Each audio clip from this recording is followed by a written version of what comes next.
Good morning everyone. बच्चों, कल हम लोगों ने पहला अध्याय शुरू किया था जिसमें यूनिट 1 शिशुओं को जानिए, और इसी पर कल हम लोगों ने चर्चा की थी वृद्धि और विकास से संबंधित विषयों पर, जिसमें हम लोगों ने वृद्धि और विकास के अर्थ, विभिन्न विद्वानों द्वारा दी गई परिभाषाएं तथा माता एवं नवजात शिशुओं की आवश्यकताओं के बारे में अध्ययन किया था। आशा है आप लोग इसे एक बार ध्यान से देखे होंगे। और फिर हम लोग आज के वीडियो में इसी चैप्टर से आगे बढ़ते हुए देखते हैं नवजात शिशुओं की जन्म के पश्चात की आवश्यकताएं। तो एक नवजात शिशु जब नए वातावरण में आता है तो उनकी क्या क्या आवश्यकताएं होती है, कैसे वो नए माहौल में, नए वातावरण में अपने को समायोजित करता है।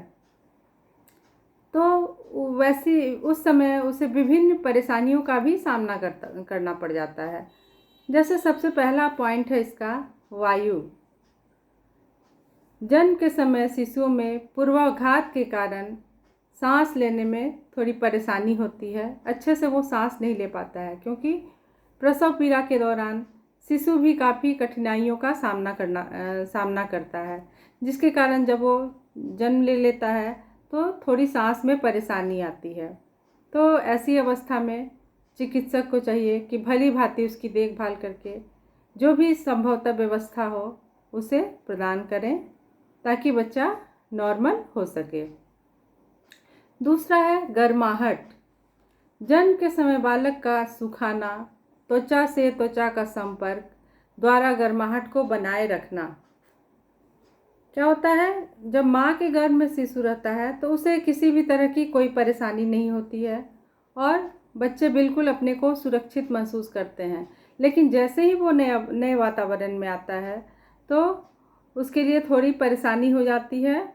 जब शिशु जन्म लेता है तो उसकी साफ़ सफाई को बहुत ध्यान रखना है। अच्छे से उसे नहला देना, आँख कान नाक इत्यादि की अच्छे ढंग से सफाई करना, और शिशु को गर्म कपड़े में, साफ़ सुथरे कपड़े में अच्छे से लपेटकर सिर ढक कर रखना, और त्वचा से त्वचा का संपर्क यानी कि गोद में अच्छे से लेकर ऐसे रखना ताकि उसे अनुभव हो कि वो अभी भी माँ के गर्भ में ही है। और जो भी उसके अनुसार वातावरण में तापमान की आवश्यकता हो उतना टेम्परेचर कमरे का बनाकर रखना चाहिए। कभी कभी कम भार वाले शिशुओं के लिए भी परेशानी हो जाती है। इसे भी कंगारू देखभाल या कंगारू संरक्षण प्रदान करना चाहिए। कंगारू संरक्षण क्या है? कभी कभी बच्चा जो है 1.5-2.5 kg वेट का हो जाता है, वजन का, जो कि काफ़ी कम है।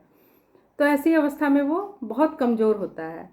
तो ऐसे बच्चों की देखरेख थोड़ी ज़्यादा सावधानी के साथ करनी है। जिस तरह से कंगारू अपने बच्चे को अपनी थैली में रखकर अपने शरीर की गर्माहट से उसका पोषण करता है, जो कि कंगारू में प्राकृतिक देन है। प्राकृतिक रूप से उसके शरीर में थैली बनी होती है और उसके बच्चे उसी में अपने आप को सुरक्षित महसूस करते हैं। तो ठीक उसी प्रकार से जो भी बच्चे की देखरेख करे उसे अपने शरीर की गर्मी प्रदान करे, ताकि उस बच्चे को लगे कि वो सुरक्षित जगह में है और माँ के गर्भ की फीलिंग उसके अंदर आ रही हो। तीसरा है स्तनपान। शिशु को जन्म के बाद पहले 4 घंटों के भीतर स्तनपान कराना। जैसे ही शिशु जन्म लेता है 4 घंटे के अंदर माँ का दूध उसे एक बार जरूर देना है। 6 माह तक आवश्यकता होने पर दिन तथा रात में एक बार निरंतर स्तनपान आवश्यक होता है। ऐसे तो कहा जाता है कि शिशु को 6 महीने तक बाहरी कुछ भी नहीं देकर सिर्फ माँ के दूध पर ही रखना है, क्योंकि उस समय माँ उसकी आवश्यकता के अनुसार उसके उसके आवश्यकता के अनुसार बच्चे को आहार दे सकती है। लेकिन कभी कभी किसी विशेष परिस्थिति में अगर माँ बीमार हो या सक्षम नहीं हो, तब कम से कम 24 घंटे में एक बार माँ का दूध शिशु के लिए बहुत ज़रूरी हो जाता है। ऐसे भी कहा गया है कि माता का दूध बच्चे के लिए सर्वोत्तम आहार है, क्योंकि इस दूध में सभी पौष्टिक तत्व प्रचुर मात्रा में उपलब्ध होते हैं, जो कि बच्चे के सभी तरह के विकास के लिए बहुत अच्छे होते हैं। और एक और पॉइंट है इसमें, देखभाल। नवजात शिशु को माता पिता तथा अन्य देखभाल करने वाले वयस्क व्यक्तियों के निकट रखना, माता को स्वस्थ रखना। इसमें क्या है कि जो भी व्यक्ति शिशु की या माता की देखभाल कर रहे हो, माँ की देखभाल कर रहे हो, वो वयस्क होने चाहिए।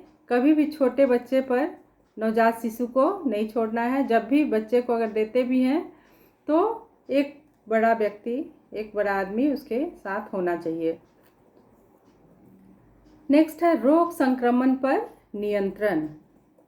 ये बहुत आवश्यक है, क्योंकि नवजात शिशु बहुत कोमल होता है और बहुत मासूम होता है। थोड़ी सी भी अव्यवस्था होने पे तुरंत किसी न किसी रोग का शिकार हो जाता है। तो ऐसी स्थिति में रोग संक्रमण पर नियंत्रण के लिए क्या करना चाहिए? रोग पर नियंत्रण रखने के लिए सबसे पहला काम है सफाई की व्यवस्था।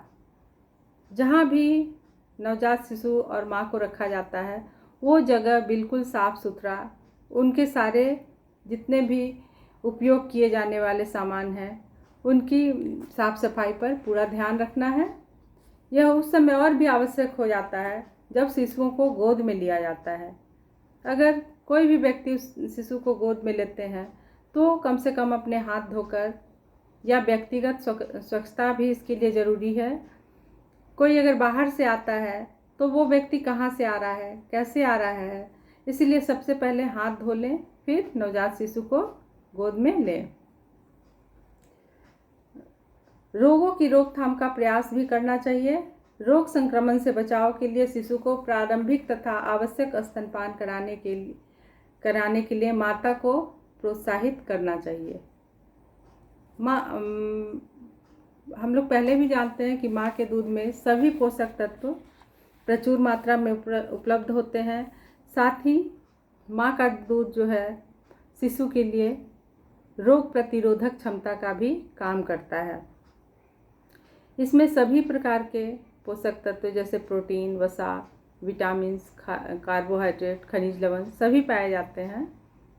तो माँ का जो पहला दूध होता है वो बच्चे को अवश्य पिलाना चाहिए। ये देखने में पीला और गाढ़ा पदार्थ होता है और इसे हम लोग कोलेस्ट्रम नाम से जानते हैं।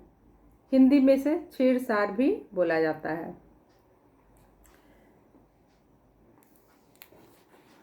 और ये बच्चों में रोग अवरोधक क्षमता को बढ़ाने का भी काम करता है। इसके बाद है जटिलताओं का प्रबंधन। शिशु के जीवन को कष्टकारी बनाने वाले सभी परिस्थितियाँ जो भी उत्तरदायी होती है उसे जल्द से जल्द दूर करने का प्रयास करना आवश्यक हो जाता है।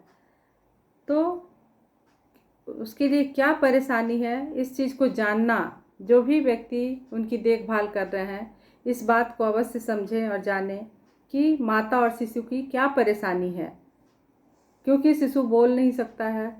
ऐसी स्थिति में वो रोकर ही अपनी बातों को व्यक्त करेगा। अगर उसे भूख लगी है तो वो रोएगा।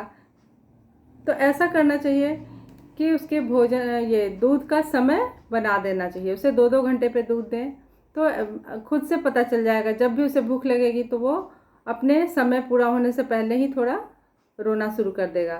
तो ऐसे में उसकी परेशानियां दूर हो जाएंगी, क्योंकि पता चल जाता है कि क्यों रो रहा है। कभी कभी थोड़ा कष्ट होने पे, शारीरिक परेशानी हो जाने पे, शरीर में किसी तरह का कष्ट है तो ऐसे में भी बच्चे रोते हैं, पेट में दर्द है, कान में दर्द है, या वो बता नहीं सकते हैं। तो इन चीज़ों को समझना होगा। बच्चे अगर गीले पर हैं तो उसे भी तुरंत समय समय पर देखते रहना है, और उनकी जो भी ये सब परेशानियां हैं उनको दूर करना आवश्यक हो जाता है। तो आज के लिए इसमें इतना ही। इसके बाद हम लोग वृद्धि एवं विकास, शिशु के वृद्धि एवं विकास पर चर्चा करेंगे। और आज बस इतना ही। Thank you.